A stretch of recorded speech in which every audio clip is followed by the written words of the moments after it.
생각을 해봐요. 게으른 놈이 시기심까지 있어. 게으른데 남 욕이나 하고 앉아있어. 매력이 있을 것 같아요? 없을 것 같아요? 매력이 없어요. 부지런한데 남 칭찬까지 할 줄 알아. 이 사람 매력 있어요? 없어요? 매력이 있어요. 매력이 있을 수밖에 없어요. 그런데 우리가 또 나쁜 건 판단하는 거야. 어떤 판단? 부정적인 판단이에요. 부정적인 판단. 예수님은 마태복음 7장 1절에 이런 말씀을 하세요.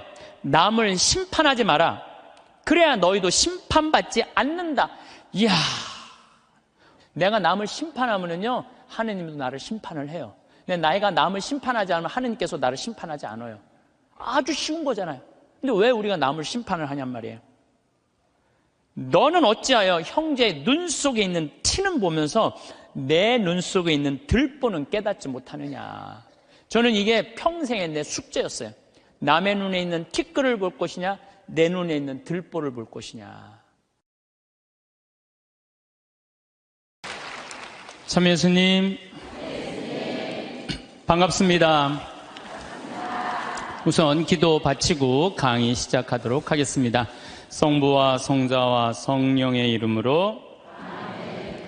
하느님 아버지, 작은 죄들이 모여서 큰 죄가 되듯이 우리 일상의 게으름이, 하느님께서 우리 인생이라는 달란트를 주셨는데 당신의 사랑스러운 아들, 딸들은 5달란트를 불려서 하느님께 드리기도 하고, 또 어떤 아들, 딸들은 2달란트를 불려서 당신에게 드리기도 하지만 1달란트를 그대로 땅에 묻어두고 자기의 재능을 개발하지도 않고 쓰지도 않고 묻어둔 게으른 종에게는 당신께서 엄히 꾸짖었듯이 저희들이 이 인생, 한 번밖에 없는 소중한 인생, 선물 받은 이 인생 하루하루를 알토란같이 금쪽같이 쓸 수 있는 지혜를 이 시간 함께하여 주소서.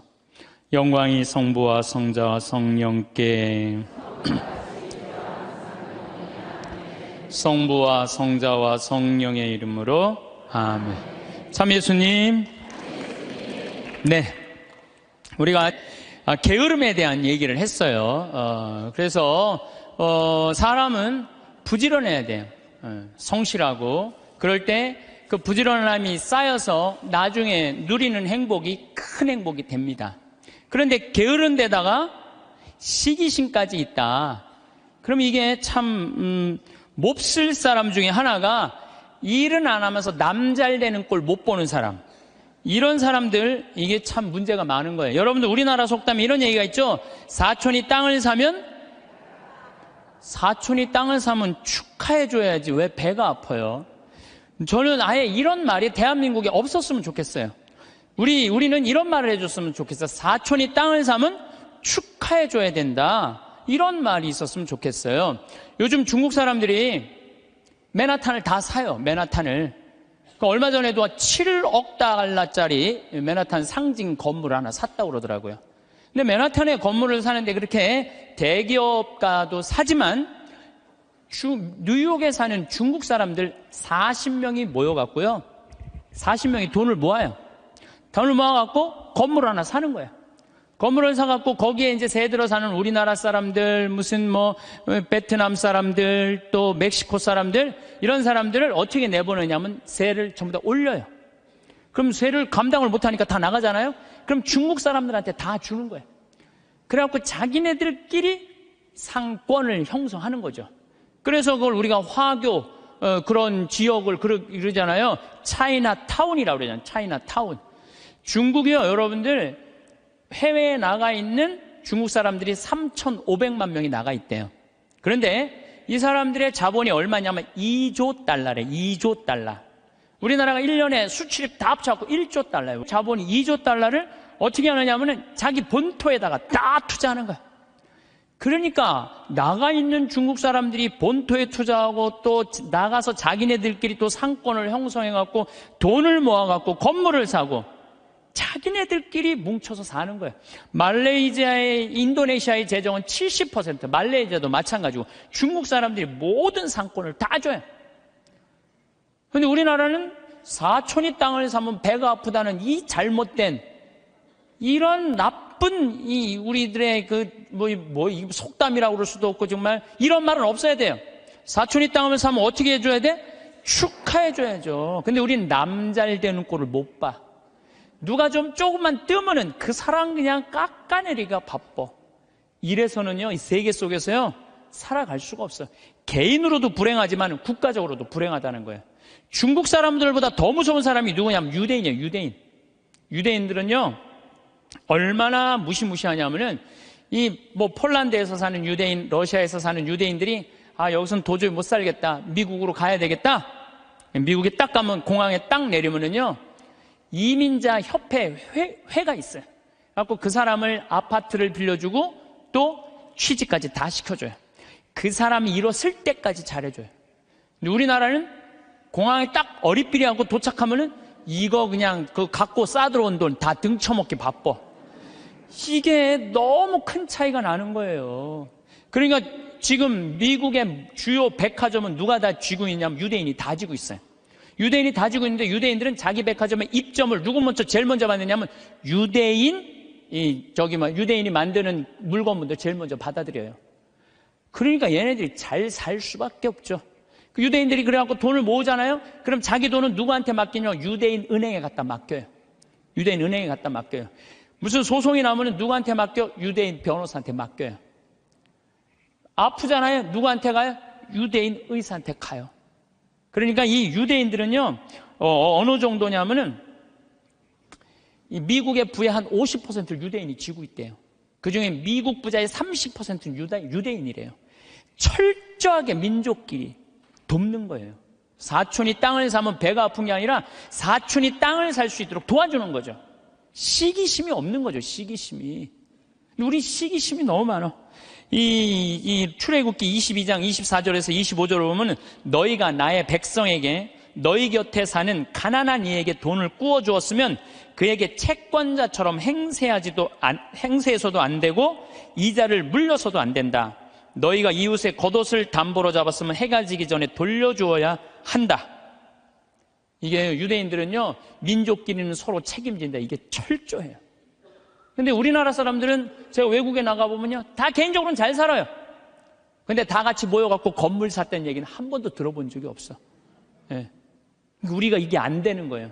개인적으로는 특출나지만은 이게 서로 축복해주는 게 안 되는 거죠. 미국에 7대 영화사가 있는데 이 중에 6개가 유대인이에요. 6개가 파라마운트, MGM, 워너브라더스, 유니버설, 21세기 폭스, 다 유대인이 만든 영화사예요. 할리우드의 모든 건, 디즈니, 월트 디즈니만 미국 사람 거예요. 근데 이 월트 디즈니도 CEO가 20년 동안 유대인이 하고 있어요. 그러니까 황도말을 낳는 건 다 유대인이 쥐고 있는 거야. 그러니까 얘네들이 영화에서 나오는 돈들, 배우도 유대인을 쓰고, 무슨 시나리오 작가도 유대인을 쓰고, 감독도 유대인이고, 영화 배급사도 유대인이고, 그러니까 다 같이 사는 거예요. 자기네들이 돈이 이렇게 생기잖아요? 그럼 이 돈을 또 미국에 있는 유대인들은 어디다 보내냐? 본토에 보내요. 이스라엘, 팔레스타인 이쪽으로 보내는 거예요. 그러니까 서로 협력해서 사는 거죠. 잘 나가는 사람 시기하면요, 분열이 일어날 수밖에 없어요. 근데 성당에서도 하다못해 주일학교 하나를 운영해도요, 이게 깨지는 경우가 시기심 때문에 깨져요. 시기심 때문에. 성당도 왜 깨져? 전 총회장단하고 후임 총회장들하고 서로 시기심 때문에 성당도 깨지는 거예요. 시기심이 참 많아요. 하나님께서 양을 바친 아벨의 제물은 봐주고 곡식을 바친 카인의 제물을 받지 않자 어떻게 해요? 카인이 아벨을 죽이잖아요. 시기심 때문에 그런 거예요. 시기심 때문에. 사무엘 이서의 이 상권의 18장 7절에 보면은 지금 PLO, 이스라엘 맨날 테러하는 걸 PLO라고 그러잖아요. 이게 팔레스타인이에요. 팔레스타인. 근데 옛날에도 2000년 전에도 3000년 전에도 이 성서에는 필리스타인이라고 써있어요. 필리스타인 있었어요. 얘네들이 맨날 유대인들하고 싸웠어요. 그 골리앗한테 맨날 그냥 지고 근데 다윗이 나와갖고 팔레스타인들을 다 쳐 죽여요. 그래서 완전히 사울이 그냥 완전 왕권이 굉장히 강화가 돼요. 근데 다윗이 싹 들어오니까 이스라엘 처녀들이 속을 들고 춤을 추면서 이런 노래를 해요. 사울은 수천을 쳤고 다윗은 수만을 쳤네. 이 얘기를 듣고 사울이 살짝 미쳐요. 뭐가 생기냐면 시기심이 생기기 시작하는 거야. 그래서 다윗을 죽이려고 그래. 끊임없이 죽이려고 그래. 끊임없이 죽이려고 그러고 하다못해 딸 미가를 다윗한테 줘요. 사위야, 사위. 그런데도 죽이려고 그래요. 결국은 그 능력 있는 다윗은 사울 곁을 떠나요. 사울 곁을 떠나니까 사울이 훌륭한 장수를 잃어버렸잖아요. 훌륭한 장수를 잃어버린 필리스틴하고 싸우다가 마지막에 다 죽고 자기만 남아요. 어떻게 했겠어요? 스스로 자기 배를 칼로 자살해, 자살. 다윗을, 그 능력 있는 다윗을 자기 옆에 왕으로 데리고 있었다면, 시기심을 가지지 않고 데리고 있었다면 아마 사울은 이스라엘 처음으로 통일한 왕으로서의 그 대단한 명성을 누렸을 거야. 근데 그놈의 시기심 때문에 모든 걸 다 잃어버리는 거죠. 여러분들, 우리도 다 마찬가지예요. 여러분들 가만히 보면요, 뭐 때문에 우리가 깨지는, 교회 분열도 시기심 때문에 깨지는 거예요. 오죽했으면은 예수님께서 최후의 만찬 끝나고 제자들의 발을 씻겨주고 난 다음에 마지막 기도가 뭔지 알아요? 거룩하신 아버지, 아버지께서 저에게 주신 이름으로 이들을 지키시어 이들도 우리처럼 하나 되게 해주십시오. 예수님 마지막 기도도 뭐야? 분열이 일어나지 않고 하나가 되길 바라는, 하나를. 근데 성당에서 내가 주일학교 이렇게 보면은 한 20명, 30명 교사들이 있으면 내가 또 이뻐하는 교사가 있잖아요. 그 이뻐하는 교 한 명만 이뻐하면요, 나머지 한 15명, 20명 다 적이 돼버려. 딱 반으로 나눠져요. 그래서 누구 이뻐할 수도 없어. 그놈의 시기심 때문에. 사랑도 못하는 거, 그놈의 시기심 때문에. 사랑도 못해, 사랑도. 사도 바울은 고린토전서 1장 10절에 교회 분열을 걱정하면서 이런 편지를 써요. 모두 합심하여 여러분 가운데 분열이 일어나지 않게 하십시오. 여러분이 저마다 나는 바오로 편이다, 나는 아폴로 편이다, 나는 계파 편이다, 나는 그리스도 편이다 하고 말한다는 것입니다. 그리스도가 갈라지셨다는 말입니까? 분열이 얼마나 심했으면 이런 말까지 했겠어요. 시기심으로 생긴 분열은요, 공동체를 망가뜨려요. 마음 안에 시기심이 있는 사람은요, 평화로울 수가 없어요.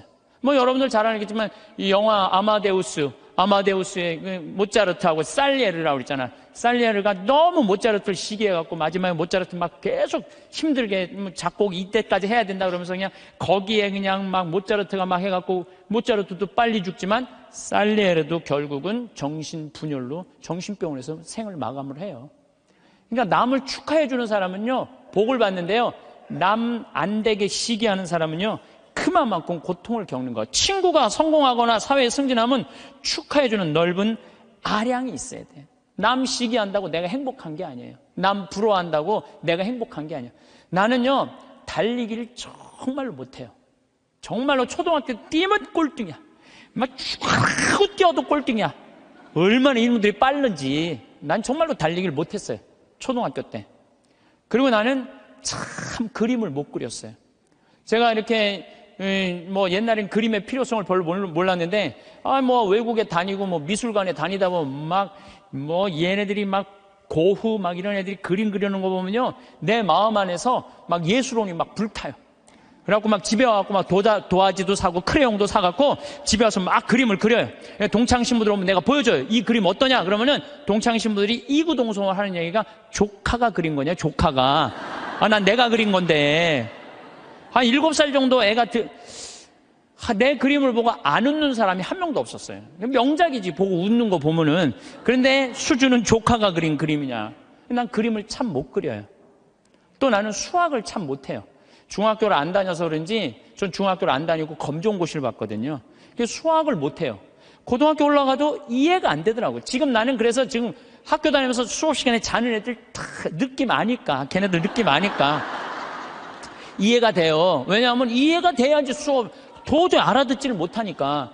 난 수학을 정말로 못했어요. 수학을. 근데 내가 맨날 나는 왜 달리기를 못하지? 나는 왜 이렇게 키가 조그마지? 나는 왜 수학을 못하지? 나는 왜 그림을 못 그리지? 맨날 이런다면 난 불행한 사람일 거예요. 나는 그런 걸 못 가졌지만 난 뭐가 좋아요? 목소리가 좋잖아요, 나는. 네, 목소리가 좋잖아요. 저는 제가 목소리 좋은 거 어렸을 때 어떻게 알았느냐면 애들이 막 발표할 땐 다 시끌시끌해요. 근데 내가 일어나고 발표하면 다 조용해요. 이게 귀가 확 들리나 봐요, 귀가. 그리고 제가 왜 목소리 좋은 줄 아느냐면은 사복을 입고 내가 음식점에 가서 음식을 시키면요, 많은 분들이 나한테 이렇게 물어요. 내가 사복을 입었으니까 내가 누군지 어떻게 알아요? 근데 내가 음식을 딱 시키면요, 저한테 딱 하는 말이 있어요. 혹시 성우시냐고. 그러니까 내가 생긴 게 잘생겼어, 키가 커, 뭐가 있어. 딱 목소리만 듣고 혹시 성우시냐고. 그래서 수도 없이 들어요. 성우시냐는 얘기를 정말 많이 들어요. 그리고 나는 내가 그 음향 박사님이 제 목소리를 분석을 해줬어요. 신부님 목소리는 톤이 높은데 굵대는 거예요. 톤이 높고 굵으면요, 똑같은 단어를 얘기해도 내 말은 귀에 꽂힌다는 거예요. 내 말을. 그러니까 내가 이렇게 평화방송에 이렇게 신부님들 나와서 쭉 강론하시잖아요. 수임들 강론하시잖아요. 강의하시잖아요. 내용을 들어보면 내가 받아 적을 정도로 내용이 좋아요. 근데 그분들한테 단점이 뭐냐면은 예수님께서는 부활하셔갖고 3일 만에 오셔갖고 성령을 보내셔갖고 승천을 뭐 하셔갖고 제자들이 뭐, 그러니까 정말로 듣기 좋은 내용인데 톤이 거의 같고 목소리 톤이 낮기 때문에 집중이 안 되는 거예요. 근데 난 한마디를 해도 예수님께서 부활하셔갖고 또 다시 오셔 승천하셔갖고 성령, 그러니까 단어 하나하나가 똑같은 말인데도 목소리 때문에 제가 받는 이득이 너무너무 많아요. 그러니까 저는 중학교, 고등학교 때도 미사 해설하고 독서하고 뭐 신학교 때도 무슨 뭐 세미나 발표하고 이럴 때 제가 목소리 좋은 걸 저 자신도 알아요. 그래갖고 내가 서품 받을 때 난 다른 거 달리기 잘해달라고 나 기도한 적 없어요. 서품 받을 때 뜀 잘 뛰게 해달라고 그런 적도 없어요. 나는 누워서 이 재단에 엎드려갖고 주님한테 딱 두 가지 부탁했어요. 강론 잘하게 해달라고, 또 하나는 글 잘 쓰게 해달라고. 신부가, 나는 신부 중에 키 큰 신부 별로 소용없다고 생각해요. 아니, 복음 선포하는데 키가 무슨 상관이야. 네. 그리고 난 생긴 것도 그렇게 중요하다고 생각하지 않아요. 제가 그 보좌 신부 때 굉장히 15,000명, 16,000명 본당에 보좌 신부를 했었어요. 그러면은 저 뒤에 있는 분들은 내 얼굴이 안 보여요. 그러니까 미사 참여 뒤에 하시는 분들은 끝까지 내 얼굴 몰라, 1년 내내. 근데 그분들이요, 10년 후, 20년 후 와갖고 내 목소리 딱 들으면요, 목소리가 생각이 안 되는 거예요. 목소리만 좋으면 됐지, 뭐 키 커서 뭐해. 그렇지 않아요? 그러니까 과연 내가 받은 게 뭘까? 내가 받은 게 뭘까? 여기 계신 분들 하느님께서 하나씩 다 주셨어요. 다 주셨어요. 신부님 전 받은 게 정말 아무것도 없는 것 같은데요, 밥 잘하는 것도 재능이에요. 밥 잘하는 것도. 나는 우리 이 주방장님, 우리 생태마을의 주방장님 있는데 정말로 음식을 맛있게 해요. 그러니까 그냥 최고의 주방장이 되는 거잖아요. 얼마나. 청소 잘하는 것도 나는 재능이라고 생각해요. 정리 정돈 잘하는 사람. 우리 조카가 얼마 전에 여자 조카랑 밥을 먹는데 자기가 대학 다닐 때 고등학교 졸업하자마자 빌딩 청소한 사람이 있어요. 1,000억을 넘게 벌었대요. 자기는 항상 정리하는 걸 너무너무 좋아했대요. 빌딩을 정리하고 나면 기분이 너무너무 좋다는 거예요. 그래갖고 그렇게 해서 자기가 1,000억이 넘는. 그러니까 우리가요, 여러분들 자녀들 가운데 너무 비교하면 안 돼요. 우리 애가 너는 왜 수학경시대 1등을 못 해왔냐? 너는 왜 사법고시 합격을 못 해왔냐? 왜 달리기 잘하는 애가 왜 수학경시대 1등을 해야 돼? 달리기만 잘하면 되지. 그렇지 않아요? 여러분, 유현진 선수한테 지금 사법고시 합격해오라고 그러면 유현진 선수 사법고시 합격해올 수 있어요? 유현진 선수 뭘 잘해? 공 잘 던지나요? 하나만 잘하면 돼요. 또 지금 사법고시 합격한 애한테 너 메이저리그 갖고 공 던지라, 메이저리그 입구에도 못 가요. 사람이요 다. 그러니까 제가 생각하기는 지멋이 없어서 그래. 지 멋대로 살 줄 알아야 돼. 자기 생긴 대로 살 줄 알아야지. 그리고 거기다가 남을 축복해 줄 수 있는 마음을 가지고 있는 사람들은요, 진짜 행복한 사람이에요. 진짜 행복한 사람. 그래서 저는 제가 뭐 키도 안 크고 힘도 안 세고 몸도 조그맣고 뭐 이래도요, 나는 내가 받은 게 뭔지 너무너무 잘 알아요. 난 내가 받은 게 목소리라는 생각, 정말 하나님한테 감사해. 난 어머니한테 정말 감사해요. 어머니 나 이렇게 조그맣게 낳아줘서 목소리 좋게 낳아주셔서 너무너무 감사하다고. 이 목소리 하나만 가지고도 뭐 기업체 강의 다니죠, 뭐 무슨 정부기관 강의 다니죠, 뭐 별군데 다 강의 다니. 하다 아침마당에까지 와서 강의해 다니. 아침마당에까지 생각을 해봐요. 이 목소리라는 게 내가 받은 하느님의 최고의 은혜라는 거죠. 저는 가끔 의사 선생님들이 주식 투자하다가 쫄딱 망하고 마지막에 자살하는 분들 가끔 봐요. 의사가 되는 게 쉬운 일이에요. 정말로 어려운 일이에요. 그 공부하려면 얼마나 힘들어요. 그러면은 그렇게 7년, 6년 동안 뼈가 빠지게 의사 공부했으면 의사만 하면 되지. 주식 투자는 왜 해? 그렇지 않아요? 그러니까 자기가 잘할 수 있는 걸 계속 하는 게 제일 중요한 거예요. 그런데 이상한 데다가 방향을 돌리면은요, 망하는 거예요. 뭐 아까 잠깐 강의 들어오기 전에 보니까 어떤 영화 배우가 25년 동안 버는 거 쫄딱 망했대. 영화 배우는 연기만 잘하면 돼요. 다른 거 이상한 거 하다가 되게 망하는 게 자기가 잘할 수 있는 걸 안 해서 그래. 자기가. 그러니까 여러분들 자녀들 가운데서도 공부만 해야 된다는 거, 이 머릿속에 이거 빼세요. 공부 빼고는 나머지 다 잘하는 애들 많아요. 공부 빼고. 그런데 나머지 다 잘하는 건 그건 소용없어. 수학하고 영어만 잘하면 돼. 이게 대한민국의 불행에, 제가 지난주에도 말씀드렸지만은 대한민국의 불행으로 가는 길이에요. 불행으로 가는 길이에요. 그래서 자기가 잘할 수 있는 일을, 내가 포크레인 저 잘해요. 포크레인 정말 잘해요. 내가 뭐 하루 종일 포크레인 가지고 황토집 질 때도 포크레인으로 지는 황토도 잘 개요. 근데 내가 포크레인 하면서 깨달은 게 뭐냐면 아침부터 밤 6시, 7시까지 하는데도 하나도 안 지겨워. 10시간을 여러분들 공부하라고 그래봐요. 나 아마 미칠 거예요. 10시간 공부하라고 그러면. 근데 포크레인을 10시간 하면 하나도 안 지겨워. 시간 가는지도 모르고. 일이라는 게요, 내가 재미가 있고 몸에 이렇게 탄력이 붙으면요, 일처럼 재미난 게 없어요. 그러니까 여러분들 자녀들 중에 혹시 몸은 튼튼한데 머리가 안 되는 애들은 생태마을에 한번 도전해 보세요. 예. 저는 우리 생태마을이 지금 여주도, 나는 고등학교 졸업한 아이로 하고 싶어요. 여주도. 그리고 아프리카 자카란다도 그 농장도 고등학교 졸업한 아이들 파견하고 싶어요. 그 가끔 50살, 60살 되신 분들이 전화해요. 거기 생태마을 취직하고 싶다고. 지금 우리 생태마을에 50살, 60살 천지야, 천지 지금. 예. 우리가 이 세대 교체가 필요한 거, 50살 넘은 분들은 하지 마세요. 예. 예. 대신 누굴 보내? 자녀를 보내, 자녀. 몸은 튼튼하나 머리가 안 돌아가는 애들, 이런 애들 꼭 좀 보내주시기를 바라겠습니다. 여러분들, 남을 축복해주는 일은 참 즐거운 일이에요. 시기하지 않고 남을 축복해주는 건 참 즐거운 일이에요. 그래서 저는 우리 후배들이 막 강론자라고 이러면 너무 기분이 좋아요. 우리 생태마을에 이제 부관장 신부들이 3분이 이제 지금 왔다 갔는데, 저는 이제 강의는 내가 하지만 미사 강론은 부관장 신부님들이 되게 해요. 너무 강론을 잘하세요.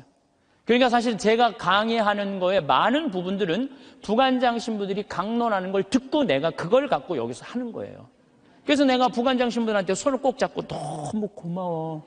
나한테 이런 재료를 제공해줘서 너무너무 고마워. 참 이렇게 후배 신부들이 강론 잘하는 거 보면 기분이 너무 좋아요. 그것도 막 사목 잘하면은 막 박수 쳐주고 싶고. 그럼 내가 행복해요. 근데 저놈 새끼 봐라, 나보다 강론을 잘하네? 이때부터 불행해지는 거예요. 남을, 내가 조금 능력이 모자라도 잘하는 사람을 이렇게 칭찬해 줄 때 나도 행복하고 너도 잘 살고 나도 잘 사는 거야.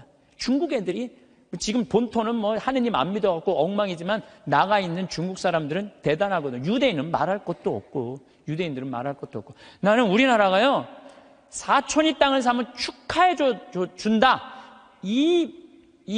아예 사촌이 땅을 사면 배가 아프다, 이 말 아예 없었으면 좋겠어. 오늘 이후부터 우리는 아예 사촌이 땅을 샀어?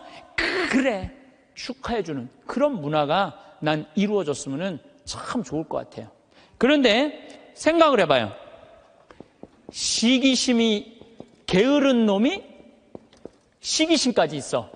게으른데 남 욕이나 하고 앉아 있어. 매력이 있을 것 같아요, 없을 것 같아요? 매력이 없어요. 부지런한데 남 칭찬까지 할 줄 알아. 이 사람 매력 있어요, 없어요? 매력이 있어요. 매력이 있을 수밖에 없어요. 그런데 우리가 또 나쁜 건 판단하는 것. 어떤 판단? 부정적인 판단이에요. 부정적인 판단. 예수님은 마태복음 7장 1절에 이런 말씀을 하세요. 남을 심판하지 마라. 그래야 너희도 심판받지 않는다. 이야, 내가 남을 심판하면은요, 하느님도 나를 심판을 해요. 근데 나이가 남을 심판하지 않으면 하느님께서 나를 심판하지 않아요. 아주 쉬운 거잖아요. 근데 왜 우리가 남을 심판을 하냔 말이에요.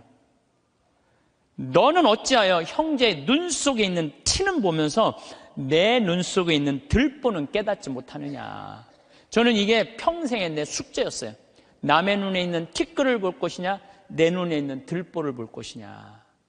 여러분들은 이 대한민국에 보면은요, 남의 티끌은 기가 막히게 끄집어내요. 남의 티끌은. 근데 우리는 어떻게 해? 자기 눈에 있는 들보는 안 보는 거야. 텔레비전을 보면은요, 이 세상에 다 죽일 놈만 있는 것 같아. 죽일 놈만. 다 때려 죽일 놈만 대한민국에 사는 것 같아. 그래요? 대한민국이 그렇게 막 때려 죽일 놈만 살아요? 저는요, 얼마 전에 내가 좋아하는 우리 최경남 신부가 또 해준 얘기예요. 자기가 조용필 저 콘서트를 갔다 왔대요. 감동받았대요. 너무너무 정말로 프로페셔널이 저거구나. 우리 신부들도 저런 마음으로 사목을 하면은 정말로 사목이 잘 될 거란 얘기를 하면서 나한테 기가 막힌 얘기를 해주더라고요. 조용필 씨가 1982년 비련이라는 못 찾겠다 꾀꼬리라는 4집, 이 4집을 냈는데 비련이라는 그 노래가 있대요. 그런데 시골 병원에 지적 장애아가 8년 동안 14살짜리 먹은 여자애가 울지도 않고 웃지도 않는 거야. 그런데 얘가 비련이라는 노래를 듣고 울기 시작하는 거야. 14살짜리가 막 울더래요. 그러니까 병원에서 난리가 난 거죠. 8년 동안 웃지도 않고 울지도 않던 애가 비련이라는 노래가 눈물을 쫙 흘리니까. 그러니까 부모도 미치죠. 내 애가 감정 표현하니까 얼마나 행복하겠어요. 그래갖고 그 병원에서 연락을 한 거예요. 조용필 씨한테. 제발 우리 병원에 한 번만 와갖고 이 아이 손 한 번만 잡아줘라. 손 잡아주고 노래까지 해주면 더할 나위 없지만 손이라도 잡아줘라. 했는데 그때 조용필 씨가 1982년 4집 못 찾겠다 꾀꼬리 할 때 캬바레에 가서 노래 한 곡 하면 3천만 원을 받았대요. 지금 돈으로. 근데 보통 하루에 3-4번씩 나갔대요. 그러니까 그 매니저가 무슨 소리냐, 지금 하루에 1억씩 버는 사람인데 그 시골까지 위약금 물 수 있느냐? 꿈도 꾸지 마라. 전화를 끊었대요. 근데 조용필 씨가 이렇게 바깥에서 뜻은 무슨 얘기냐? 그랬더니 매니저가 아니 저기 뭐 어떤 지적 장애 여자아이가 당신 비련이라는 노래를 듣고 막 눈물을 흘리다고 병원에 한번 초대를 한다는데 아니 이제 바빠 죽겠는데 거기를 어떻게 하느냐? 그랬더니 오늘 공연이 몇 개냐고 그랬더니 뭐 4개라고 그랬더니 그거 다 취소해라. 내 위약금 내가 물겠다. 가자 그 병원에 차 대라. 그랬더니 조용필 씨가 차를 타고 그 시골까지 쫙 간 거예요. 갔는데 얘를 딱 봤는데 얘가 뭐 조용필이 누군지 어떻게 알아요? 보고 가만히 있는 거야. 근데 조용필 씨가요 대단한 사람이 그 14살짜리 여자의 손을 잡고 비련이라는 노래를 부르는 거예요. 기도하는 사랑의 손길로 탁 이렇게 노래를 쫙 그냥 오빠 막 그러잖아요 여러분들. 그러니까 얘가 또 눈물을 쫙 흘리는 거야. 그러니까 그냥 이 병원이 감동이죠, 감동. 그리고 이 조용필 씨는 그걸 보고 갔어요. 부모님이 너무 감동받아서 우리가 조금이라도 사례를 할 테니까 통장 번호를 알려달라고 그랬더니 조용필 씨가 한 말이 전 정말 기가 막힌 말이에요. 나는 오늘 저 아이의 눈물을 통해서 이제까지 받은 모든 돈, 앞으로 받을 돈 모든 것보다 비싼 보상을 받았다. 그러니까 나한테 돈 보낼 생각하지 말아라. 다 갔다는 거예요. 그게 1982년 얘기예요. 그래서 물론 내가 조용필 씨가 훌륭하다는 건 알았지만 그 다음에 내가 조용필 씨 뒷조사를 쫙 해봤어요. 뒷조사를 해봤더니 자기 부인이 세상을 떠났을 때도 23억인가 4억이나 되는 돈을요 다 어려운 사람을 위해서 다 기증하고 그 다음에 소아 백혈병 걸린 아이 한 500명 수술비를 다 대주고 지금도 1년에 몇 억씩 어려운 아이들을 위해서 내놓는다는 거예요. 그러니까 우리가 이 세상을 보면서 다 나쁜 놈들만 있는 게 아니에요. 우리가 참 훌륭한 사람들이 많아요. 요즘 저는 김장훈 씨, 독도 참 여러분들 이거 대단한 가수 하나가 대단한 일을 하는 거예요. 지금 독도 뭐 100억 모은다 그러잖아요. 저도 이제 동참 꼭 하고 싶어요. 여러분들 일본 애들은요 자기네 나라에서 살고 싶지 않은 애들이에요. 2011년 3월 11일 후쿠시마 지진이 일어났지. 원자력 발전소, 원자탄 폭탄 터진 거예요. 그것 때문에 지금도 방사능 때문에 고생하고 있죠. 태풍이랑 태풍은 그냥 일본에 다 가서 지금 아직도 10월 30일인데 아직도 무슨 프란치스코 뭐 이거 태풍 다 살고 싶지 않은 거예요. 1905년에 일본 애들이 우리나라를 어떻게 돌아왔는지 독도는 우리 땅, 그리고 우리나라 먹은 거예요. 지금도 독도는 우리 땅이라고 자기네들 이번에 뭐 외교 홈페이지에 하잖아요. 한국 먹고 싶다는 거예요. 그러니까 대놓고 얘기하는 거, 대놓고. 근데 이 정치인도 기업인도 못하는 가수 한 사람이 얼마나 대단해요. 이 세상은요, 나쁜 놈만 있는 게 아니에요. 정말로 멋있는 사람들이 많아. 근데 우리는 판단을, 어떤 판단을? 부정적인 판단하는 거예요. 그 부정적인 판단 때문에 잘못된 판단으로 이어지는 경우가 너무 많다는 거예요. 조조가 동탁을 죽이려고 그래요. 한 왕실을 자꾸 동탁이 쥐고 흔들으니까. 그러니까 조조가 죽이려고 그러다가 들켜요, 동탁한테. 왜냐하면 동탁이 무술이 너무 뛰어나거든요. 도망을 가기 시작해요. 진궁이랑 장수랑 막 도망을 가는데 동탁이 전국에다 방을 붙인 거예요. 조조 잡아오면 엄청난 벼슬과 상을 내리겠다고. 그러니까 조조는 마음 편안하게 쉬지를 못한 거죠. 산속으로 굶으려가면서 그냥 여기저기 피신을 하다가 아버지 조승 아버지 친구 여백사라는 집에 이제 숨어들기 시작해요. 근데 여백사가 이 조조를 너무 반갑게 맞아주는 거예요. 야, 너 그동안 고생했으니까 우리 집 와서 편안하게 쉬라고. 내가 방 따뜻하게 해줄 테니까 편안하게 쉬라고. 근데 우리 집에 음식을 준비할 테니까, 근데 문제는 우리 집에 술이 없다. 내가 고을에 가고 술을 받아올 테니 너는 쉬고 있어라. 그리고 이제 여백사는 이제 고을로 술 받으러 나간 거예요. 근데 이 의심 많은 조조는 혹시 고을에 가서 나 고발하러 간 거 아닌가 의심하기 시작해요. 의심을 막 하는데, 그러니까 이제 집을 염탐을 하는 거야. 근데 부엌 문이 이렇게 닫혀져 있는데 부엌에서 칼 가는 소리가 들리는 거야. 칼 가는 소리가.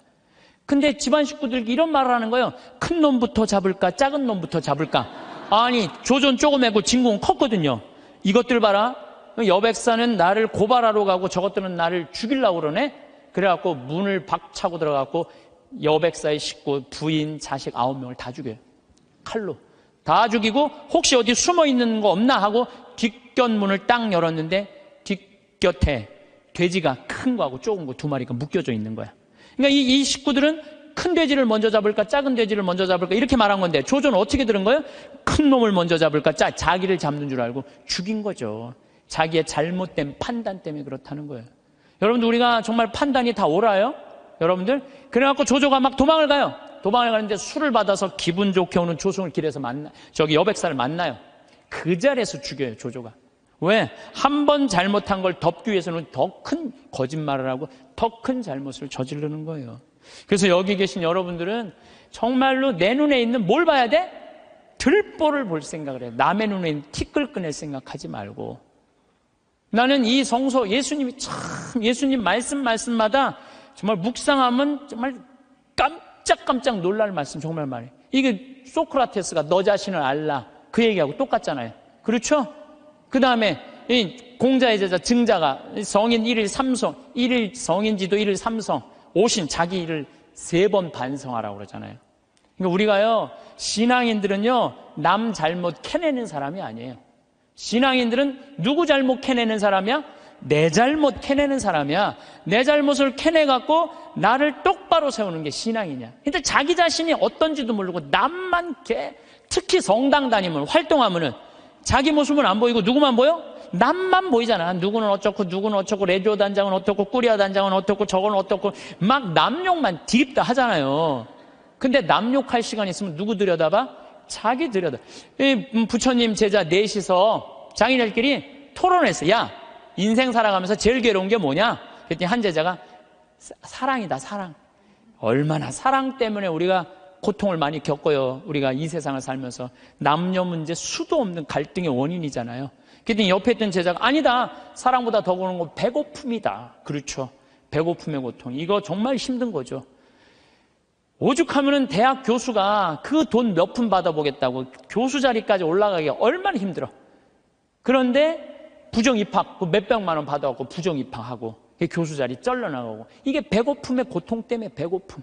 그냥 먹어도 배고픈 게 이게 인간의 욕심이에요. 인간의 욕심. 그랬더니 또 한 제자가 아니다. 그것보다 더 무서운 거 분노다. 분노. 화가, 자기 화를 조절하지 못하는 거. 이건 저도 동의해요.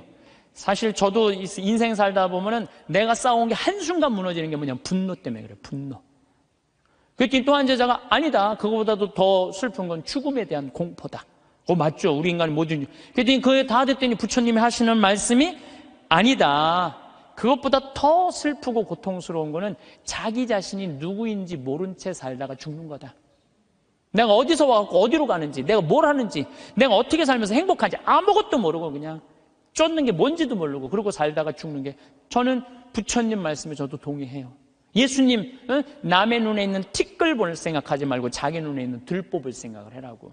그래서 여러분들 항상 우리가 판단을 할 때 부정적인 판단을 할 거냐 긍정적인 판단을 할 거냐, 이게 아주 중요해요. 근데 요즘 텔레비전을 보면은 여러분들 우리나라 텔레비전 뉴스 보면 한심해 안 한심해요?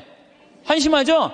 정치인들 정말로 내가 지난번에 생명을 살리는 말씀에도 얘기했지만 진짜 서로 진짜 지금까지도 한심해요. 조금만 정말로 한심해요. 그러니까 그냥 어떤 또 국회의원은 이놈의 나라를 그냥 뒤집어 엎어갖고 북한한테 그냥 줘버려야 된다, 이렇게 말하는 사람들도 있고. 근데 여러분들, 우리나라가 그렇게 한심한 나라일까요? 저는요, 5,000년 역사상, 우리나라가 5,000년 역사상 지금처럼 잘 먹고 잘 사는 적은 없어요. 5,000년 역사상. 고려시대 우리 원나라 조공 바쳤어요. 고려시대 때 원나라한테 조공만 바쳤어요? 왕자도 다 보냈어요. 조선시대는 명나라, 청나라 다 조공 바치고 다 왕자들 다 보내고 소현세자 이런 사람 다 가 있는 거 다. 그리고 그냥 청나라 끝나고 나니까 그 다음에 누구한테 나라 뺏겼어요? 일본한테 나라 뺏겼어요. 1,000년 이상을 통일국가 다 나눠줘서 싸우고, 지금도 나눠져 있지만 그렇게 우리나라 역사가 질곡의 역사를 갖고 있어요. 그런데 이 5,000년 역사상 지금처럼 우리나라가 강성했던 적은 없어요. 우리나라가 경제 규모가요 1조 달러야. 무역 규모가 세계 8위, 경제 규모는 세계 15위예요. 근데 일본은 6조 달러야, 무역 규모가. 중국이 8조 달러, 미국이 14조 달러야. 그러니까 우리가 사실은 참 우리나라도 피곤한 나라야. 양쪽에 너무 센 놈들이 있는 거예요, 중국하고 일본하고. 근데 중국하고 일본이 경제 규모가, 일본이 6조 달러, 중국이 8조 달러예요. 우리는 1조 달러밖에 안 돼. 근데 그전에는 1조 달러도 안 됐어. 그러니까 참 조공바치고 살았던 거죠. 그런데도 또 전 세계에서 일본 놈하고 중국 놈 무시하는 건 또 대한민국 사람밖에 없어요, 또.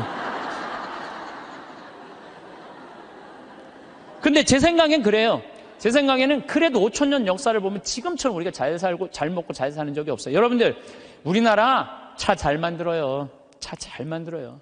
제가 지난 9월 달에 미국 뉴욕의 자살방지 협회에 가서 강의를 갔다 왔는데, 초청한 회장님이 차를 이번에 싹 바꿨대요. 워낙 돈이 많은 분이라 에쿠스, 볼보, BMW, 렉서스 5대를 다 바꿨대요.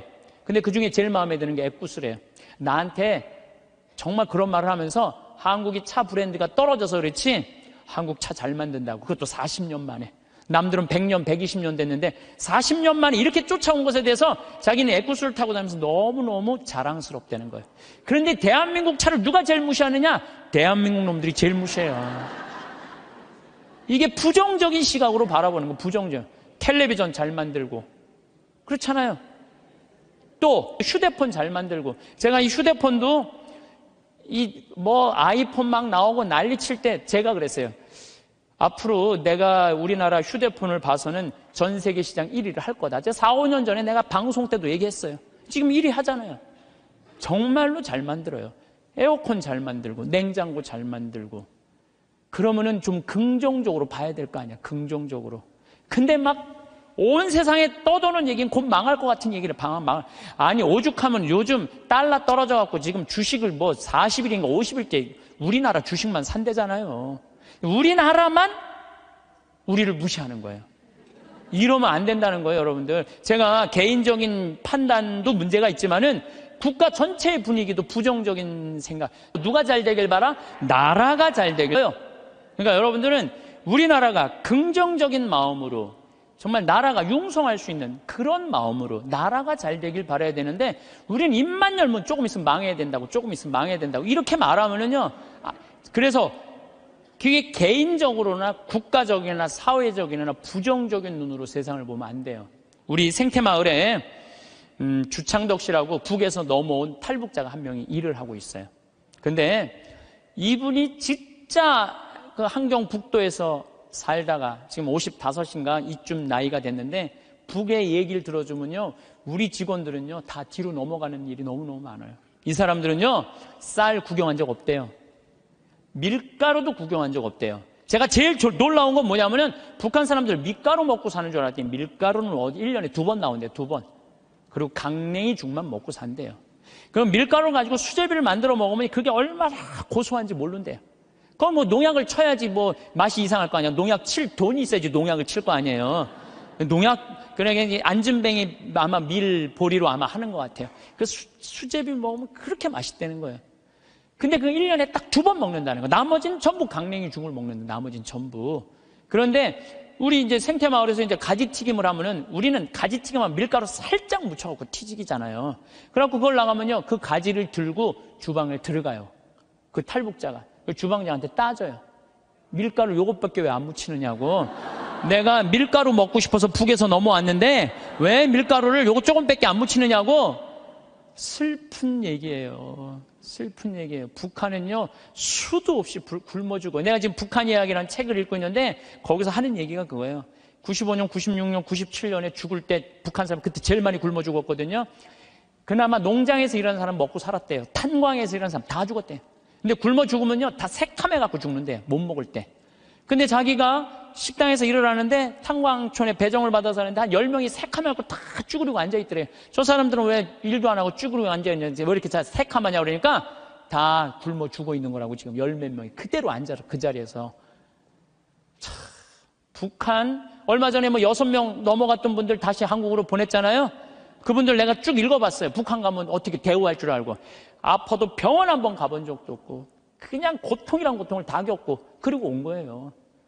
그러니까 나는 북한 무슨 김일성 주체사상 찬양 이해가 안 가요. 물론 내가 제일 화가 나는 건 하느님을 믿을 수 없다는 나라, 그런 나라에 대해서 제일 가슴이 아프고 슬프지만은, 그런데 무슨 북한을 찬양을 하고 그래요. 국민들은 다 굶어 죽어 하는데, 에?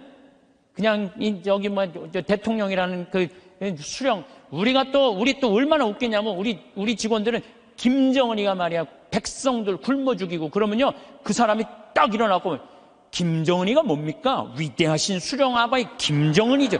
또 이렇게 얘기를 해요. 그럼 우리 직원들이 그래, 위대하긴 개뿔이 뭐가 있냐고, 국민들 다 굶어 죽이고 뭐가 위대하냐고. 그러면은 그분이 그래, 그건 또 맞는 말입니다. 또 이런다니. 근데 더 슬픈 건 뭐냐면은, 이분이 왜 탈북을 했느냐면 자기 딸하고 같이 해서, 딸은 지금 간호학과 대학을 다니고 있는데 자기 아들이 관절염이었대요. 부인은 심장병이고 그거 고치고 싶어서 탈북을 한 거예요. 그래갖고 이제 돈을 이제 우리 생태마을에 이제 돈을 조금씩 모아갖고 좀만 기다리면은 자기가 가서 데리고 올 텐데 안 기다린 거야. 이 아들하고 부인이 이번 여름에 압록강을 건넌 거예요. 압록강을 건넜는데 기다렸는데 연변에서 만나는 사람이 못 만났다고 전화가 온 거예요. 아니 그냥 우리 생태마을에서 저녁에 밥을 먹으면 얼굴이 하얘갖고 아주 이만 다 죽어가더라고. 그래서 내가 물어봤어. 왜 그러느냐고. 뭐 주창덕 형제. 그랬더니 하는 말이, 아니 북에서는 건너갔다는 소식이 왔는데 연변에서 못 만났다는 거야. 그래서 내가 비행기표 끊어주고 돈 주고 가서 찾아와 봐라. 자식 아들하고 부인 소식을 모르니까 일이 손에 잡히겠어요? 찾아와 봐라. 그래갖고 갔다 왔는데 결국은 못 찾고 자기만 넘어가다가 죽은 거죠. 물에 빠져서 압록강 죽은 거예요. 여러분들 지금 대한민국 사람들은요 호강에 요강을 타고 있는 거예요. 지금 여러분들이 남한에 태어난 게 얼마나 정말로 감사한 거예요. 지금 북한에 그래도 지금 신앙을 하는 게 1%도 된대요.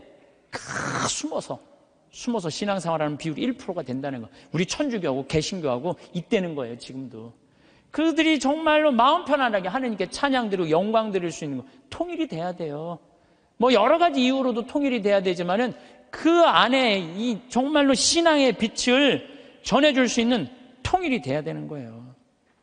우리 대한민국은 이렇게 보면은요, 참 부정적인 시각이 너무 많은 것 같아요. 여러분들 정말로 한국은요, 정말로 행복한 나라예요. 정말로. 요즘 나는 한국에 이렇게 외모로 평가하는 경향이 참 많아. 잘생기면 다 오케이야. 키 크면 다 좋고. 뭐 남자는 키가 커야 돼. 키가 개뿔 뭐 키가 크 뭐가 좋아요. 이 기장, 저기 막 기지나 많이 들어가지. 키 큰 게 뭐가 좋아. 그냥 이쁘면 다 용서해. 이쁘면 다 용서해. 이쁘면 다 용서해. 그래서 가끔 이렇게 말하는 사람들이 있어요. 내가 사람 하나 제대로 볼 줄 안다. 척 보면 안다. 그게 여러분들 자기 발목을 잡는 거예요. 뭐 확실한 얘기는 아니라고 그러지만 떠도난 얘기에 이제 하버드 대학에 스탠포드 부부가 가갖고 허름한 옷을 입고 하버드 대학 총장실에 가고 나 좀 여기 아들이 죽었거든요. 16세 하버드대 다니다가. 그래갖고 나 여기 좀 기증하고 싶다. 좀 총장을 만나게 해주라. 너무 허름하니까 이 수위가 당신 같은 사람이 뭘 기증하냐? 안 만나게 해줘요. 그래갖고 이 사람이 이 샌프란시스코 사람인데 아주 철도로 돈을 버는 사람이야. 아니 저 하버드 대학에서 우리 돈을 기증을 안 받느니 차라리 우리가 그냥 여기다가 대학을 하자. 그래갖고 생긴 대학이 스탠포드 대학이라는 거예요. 지난번에 산호세 강의 갔을 때도 스탠포드 대학을 지나가 봤는데 어마어마하게 전놨더라고. 대학이 아니라 거의 뭐 궁전같이 전놨더라고요. 그래서 그 하버드 정문에는 이런 말이 써 있대. 사람을 외모로 판단하지 말라라는 글귀가 있대요. 예. 죄로 가는 길은 내 눈에 있는 들보 볼 생각은 안 하고 남의 눈에 있는 티끌 끄집어내는 이런 사람들이 죄로 가는 거예요. 그러니까 여러분들 남 판단하지 마세요. 남 평가하지도 마시고 남 비난하지도 말고 판단하고 난 다음에 비난하지도 말고 똥 묻은 겨 묻은 겨 비웃는다는 그런 우리 속담도 있듯이 자신의 잘못된 점을 되돌아보는 일이 우리가 중요한 거예요. 특히 신앙인들은 남 누구 어떻고 이거는요. 이 사도 바오로가 남을 해치는 말은 입 밖에도 내지 말라고 그러잖아요. 남을 해치는 말은. 근데 우리가 그냥 이게 몸에 배 있어. 남한테 흠이 되는 말 한마디를 하더라도 우리가 정말로 조심하고 두려워해야 되는데 이게 안 되는 거야. 생각을 해봐요. 게으른 데다가 시기심까지 있는데도 판단을 부정적으로 해. 이 사람 이거 쓸 데가 있는 사람이야, 쓸 데가 없는 사람이야? 쓸모가 없는 사람이야. 여러분들 뒤집어서 이렇게 생각해봐요. 성실하고 남 칭찬할 줄 알고 긍정적으로 모든 세상을 바라볼 줄 아는 사람. 이런 사람 죄 질 것 같아요? 안 질 것 같아요? 죄 안 져요. 이 작은 것들이 모여서 큰 죄가 되는 거예요. 작은 것들이 모여갖고 큰 죄가 되는 거예요. 그래서 저는 우리 교우들이 살면서 항상 긍정의 에너지가 사람을 사랑하고 칭찬해주고 평생의 설계가 되어 있는 그런 분들이 됐으면 좋겠어요. 우리가 정말로 죄로 가는 길은 욕심이에요. 욕심. 욕심은 다음 시간에 이어서 하도록 하겠습니다. 영광송 바치겠습니다. 성부와 성자와 성령의 이름으로 아멘. 영광이 성부와 성자와 성령께 성부와 성자와 성령의 이름으로 아멘. 감사합니다. 황창 연신부님의 행복특강 죄에 이르는 길 2부에서는 시기 질투에 대해도 말씀하셨는데 시기 질투를 하는 게으르고 욕심 많은 사람들의 이야기도 함께 하셨죠. 그와 반대로 부지런하고 남을 칭찬하는 매력적인 사람에 대해서 말씀하셨는데 매력적인 사람이 되는 방법에는 여러 가지가 있습니다. 방법을 공유드립니다. 자신감을 키우기. 자신감은 매력의 핵심입니다. 스스로를 믿고 긍정적인 사고방식을 유지하세요.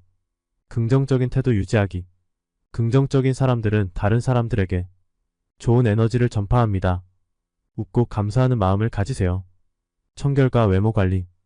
단정한 외모와 청결한 상태를 유지하면 첫인상이 좋아집니다. 자신의 스타일을 찾고 꾸미는데 신경 쓰세요. 좋은 매너와 예의. 다른 사람을 존중하고 배려하는 태도는 큰 매력 요소입니다. 예의를 지키고 상대방을 잘 대우하세요. 경청하기. 다른 사람의 이야기를 잘 듣고 공감하는 태도는 상대방에게 호감을 줍니다. 대화 중에 눈을 맞추고 적극적으로 반응하세요. 유머 감각. 적절한 유머는 분위기를 좋게 만들고 사람들을 즐겁게 합니다. 상황에 맞게 웃음을 유도해보세요. 지적 호기심과 배움의 자세. 다양한 지식을 쌓고 끊임없이 배우려는 자세를 가지세요. 이는 대화의 깊이를 더해줍니다. 취미와 열정. 자신만의 취미와 열정을 가지면 더욱 매력적입니다. 좋아하는 일을 통해 활력과 행복을 느끼세요. 정직함과 신뢰성. 정직하고 신뢰할 수 있는 사람은 항상 호감을 받습니다. 약속을 지키고 진실된 태도로 사람들을 대하세요. 감사와 겸손. 작은 일에도 감사하는 마음을 가지세요. 겸손한 태도는 사람들에게 좋은 인상을 남깁니다. 이러한 요소들은 생활 속에서 실천하면 자연스럽게 매력적인 사람이 될 수 있을 것입니다. 중요한 것은 꾸준한 노력과 진정성입니다. 오늘도 건강과 평온이 함께 감사합니다.